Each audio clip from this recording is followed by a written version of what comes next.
Welcome. I'm Dr. Mel, and this is I Matter, the ACEs studies and beyond. I would like to share with you a story about a remarkable study that fundamentally changed our understanding about early trauma and its effects 20, 30, as much as 60 years later. While this story seems grim, the ending shows promise. The story starts between 1995 and 1997. Two medical doctors, one from Kaiser Permanente and the other from the Centers for Disease Control, surveyed 17,000 patients. These patients were very much like your average middle-class American. Most had college degrees, jobs, and health insurance. They could have easily been your neighbors, members of your church, or people you see walking their dogs in the park.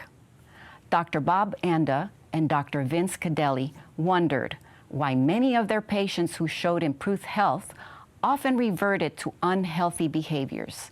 They then devised a study to see if early trauma was keeping their patients from improving their health. This study became known as the Adverse Childhood Experiences Studies, or ACEs for short. They asked participants to select from a list of 10 traumatic situations they could have experienced before age 18. They then compared the responses with health histories. The results were surprising and alarming. ACEs, it turns out, were quite common. These average middle-class Americans had experienced early trauma and often became seriously physically and mentally ill. The links between ACEs, heart disease, high blood pressure, cancer, chronic lung failure, strokes, and diabetes, just to name a few, was evident. Further, the higher the ACE scores, the worse the outcomes. Those with high ACEs tended to die earlier by as much as 20 years. As you can imagine, there was a strong link between ACEs and depression.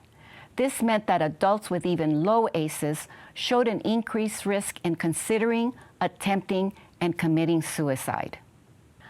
Other studies followed that looked at African American, Hispanic, and Native American children. Not surprisingly, the health outcomes were comparable to the original 10.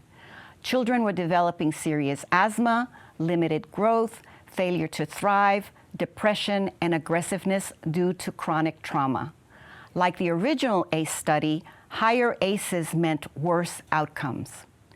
These children, however, did not have the advantages of living in middle-class neighborhoods.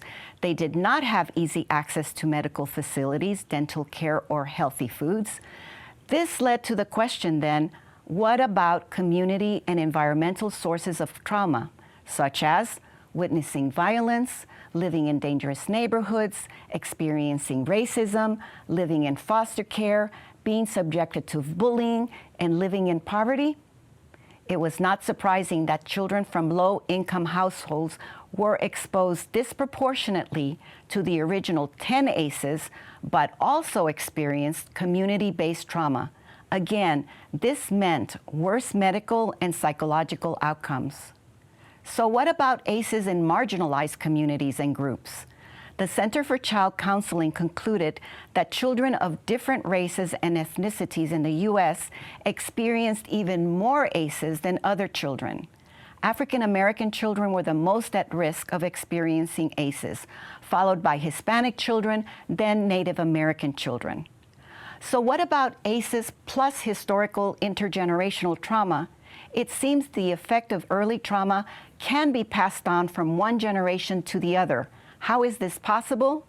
The science of epigenetics that studies how genes are turned on and off based on environmental experiences such as trauma suggests that gene expression can be changed during one's lifetime, but can also be inherited. For instance, parents who smoke and get lung cancer can pass on that gene expression to offspring, and those children can develop lung cancer even though they do not smoke. Thus, communities who experience racism, the Holocaust, internment camps, slavery, and forced migration and separation show the health challenges of historical and intergenerational trauma in addition to their present-day ACEs. I know this looks grim, but there is some light at the end of the tunnel. there is the potential and promise of building emotional intelligence, specifically resilience in our children and young adults. And this is especially important. We understand that policymakers must do their part to put in place strategies that safeguard families and children. In a democracy, we should nurture and select those leaders who help resolve those problems. But as educators and caregivers, resilience seems to be within our scope of influence. Do you remember that study that found that African American children are the most at risk of experiencing ACEs? After that, 3 independent studies consistently showed that African Americans scored highest on resilience scales when compared to others who had experienced between 1 and 4 ACEs. Alas, these 3 studies showed that resilience can counteract the negative effects of early trauma.